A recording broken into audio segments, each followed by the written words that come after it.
Obsesionado con la idea de la superioridad de la raza alemana pura, a la que llamó Aria, Hitler creía que la guerra era la única manera de conseguir el Lebensraum, es decir, el espacio vital necesario para que la raza alemana se expandiera. Este espacio vital fue planeado por el Gran Reich alemán y se estrechaba por el este hasta llegar a los Urales, en Rusia. Además, esta expansión incluía el Plan General del Este, un plan secreto de genocidio y limpieza étnica.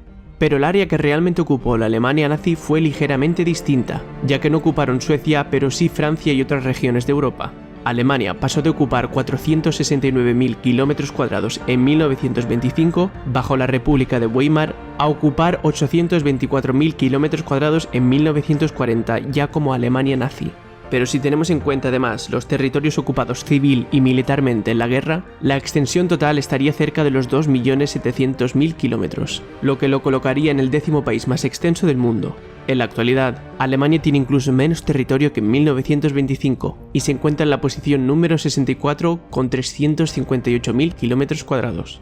Alemania sufrió varios problemas y errores que la condenaron a la derrota en la Segunda Guerra Mundial. Entre ellos podemos destacar una insuficiente economía de guerra en los primeros años, comenzar una guerra en dos frentes, líneas de abastecimiento débiles en el frente ruso, errores en batallas clave como la de Kursk o la de Stalingrado y declararle la guerra a Estados Unidos. Además, comparado con sus principales rivales, Alemania no tenía grandes números. Si bien no estaba lejos de la Unión Soviética en cuanto a PIB, el Imperio Británico y los Estados Unidos tenían más del doble. Además, sus tres rivales tenían mucha más población y unas extensiones gigantescas de donde sacar recursos, y uno de los productos clave en la guerra era escaso en Alemania, mientras que abundaban en países como Estados Unidos y también en la Unión Soviética. Pero si estos problemas no hubieran existido, ¿qué habría pasado si los nazis hubieran ganado la guerra? Esta hipotética victoria del eje ya ha sido explorada de forma muy extensa a lo largo de las décadas venideras. Al menos 35 novelas se han escrito, 5 películas se han rodado, 6 videojuegos lanzados y 5 series se han rodado acerca de esta temática, siendo la más famosa la serie de Amazon The Man in the High Castle, en España El hombre en el castillo. Pero analicemos la situación antes del comienzo de la derrota alemana. El hecho de que Gran Bretaña es una isla significaba que la invasión nazi habría sido difícil, sin tener esta una superioridad aérea y marítima. Pero si los alemanes hubieran ganado en la batalla de Gran Bretaña y en la evacuación de Dunkerque, podría haber alterado el resultado final, con lo que una invasión o una paz negociada podrían haber sido posibles. La invasión de la Unión Soviética fue el peor error que cometió Hitler. Y si bien es cierto que la fase inicial de la Operación Barbarroja fue viento en popa para los nazis, la geografía, la población y la producción de petróleo estaban firmemente en contra de los alemanes. A pesar de esto, se las arreglaron para capturar una enorme franja de territorio. Cosas que Alemania podrían haber hecho mejor habrían sido traer ropa adecuada y suministros de invierno, hacer mejor uso de las personas que ellos llamaban racialmente inferiores en las zonas capturadas, que también resultaban odiar a la Unión Soviética, como es el caso de los ucranianos, y finalmente hacer de la toma de los campos petrolíferos del Cáucaso un objetivo de máxima prioridad. Pero aún arreglando estos detalles, las probabilidades de la victoria nazi eran bajas, pero no imposibles. Todo dependería de cómo se jugasen las cartas. El último gran escollo para los alemanes sería Estados Unidos.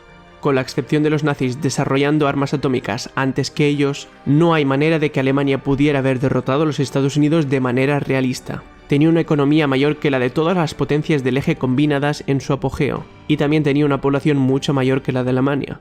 Además, tenía suficiente petróleo para abastecer a su propio ejército, marina y fuerza aérea. Declarar la guerra a los Estados Unidos fue el último tiro en el pie de Hitler. Por lo tanto, el mejor escenario para Alemania habría sido una situación de estancamiento que se asemejara a la Guerra Fría, con la Segunda Guerra Mundial ya finalizada. Hitler tendría el escenario perfecto para ejecutar su Plan General del Este y eliminar a lo que él consideraba eslavos salvajes. Estos son los porcentajes a ser eliminados de cada nación. En total, planeaban asesinar a unos 110 millones de personas. 15 millones serían deportados a Siberia, y las 54 millones restantes deberían ser debidamente germanizadas, para proporcionar mano de obra en situación de servidumbre, o si no, también serían deportados.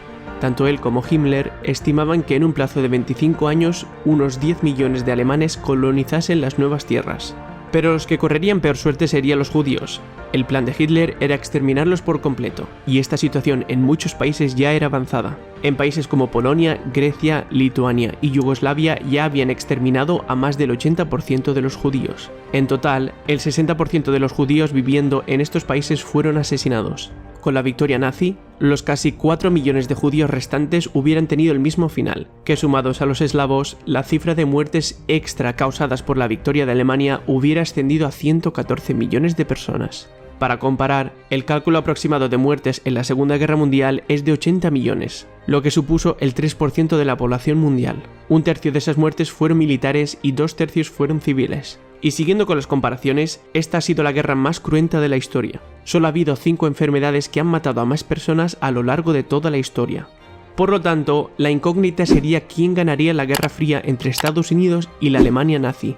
Posiblemente los Estados Unidos financiarían y formarían a partisanos rusos para combatir a los alemanes. En la década de los 70, época de revolución sexual, hippies y arte moderno, nada de eso se vería en la Europa nazi, que pasarían a ser parte de un movimiento ilegal suburbano. La crisis de los misiles en Cuba podría tener su sustituto en Islandia, que entraría en la esfera de los alemanes para instalar misiles de rango medio que pudieran alcanzar Estados Unidos y Canadá. Divagar mucho más allá en el tiempo es pura fantasía, ya que las distintas posibilidades son infinitas, pero si me tuviera que decantar, apostaría por una victoria de Estados Unidos en la Guerra Fría y la caída del régimen nazi, volviendo así en Europa el mercado libre y la libertad individual. Imaginemos que la Alemania actual se hubiera quedado con los territorios adquiridos durante la guerra, teniendo en cuenta su máxima expansión con los territorios ocupados civil y militarmente en la guerra. Ya hemos contado que por extensión pasaría del número 64 a ser el 10º país más extenso. El salto poblacional sería menor, ya que pasaría de tener 83 millones en el puesto número 17 a ser el 4º más poblado del mundo, solo detrás de China, India y Estados Unidos. Las 5 áreas metropolitanas más pobladas serían París, Berlín, Stuttgart, Frankfurt y Katowice, siendo 3 de ellas en Alemania. En cuanto al PIB, China sentiría como se le acercan por la espalda, ya que Alemania tendría unos 9 billones de dólares, sobrepasando de forma holgada a Japón en el camino. La cosa cambia con el PIB per cápita, que bajaría de 48.200 a 33.400 dólares anuales, una renta anual mermada por países como Ucrania o Bielorrusia. El cristianismo sería la religión dominante, con el 73% de la población, de los cuales 14 serían protestantes, 40 católicos, 15 ortodoxos y 4 de otros. Habría también 4% de musulmanes, 1% de otras religiones y 21% serían ateos y agnósticos. En el gasto militar ascendería de la posición número 9 a la tercera, otra vez por detrás de Estados Unidos y de China, pero lejos de Arabia Saudita. Este gasto tan solo supondría un 1,5% de su PIB, el menor porcentaje de los 7 primeros. Por otra parte, el ejército alemán saltaría 20 posiciones, de la 27 a la 7, con 819.000 soldados activos, muy cerca de Rusia, aunque si tenemos en cuenta los militares en reserva, bajaría una posición, pero se colocaría por delante de Estados Unidos y estaría cerca de China. En cuanto a la producción de petróleo, la ocupación de Noruega les llevaría al puesto número 14, ya que Noruega produciría el 84% de los 1.960.000 barriles diarios. Se estima que unos 300 millones de soldados de todo el mundo combatieron en la Segunda Guerra Mundial. ¿Tienes algún familiar que participó? ¿Cuál es su historia? Comparte la respuesta en los comentarios y suscríbete para ver más vídeos como este.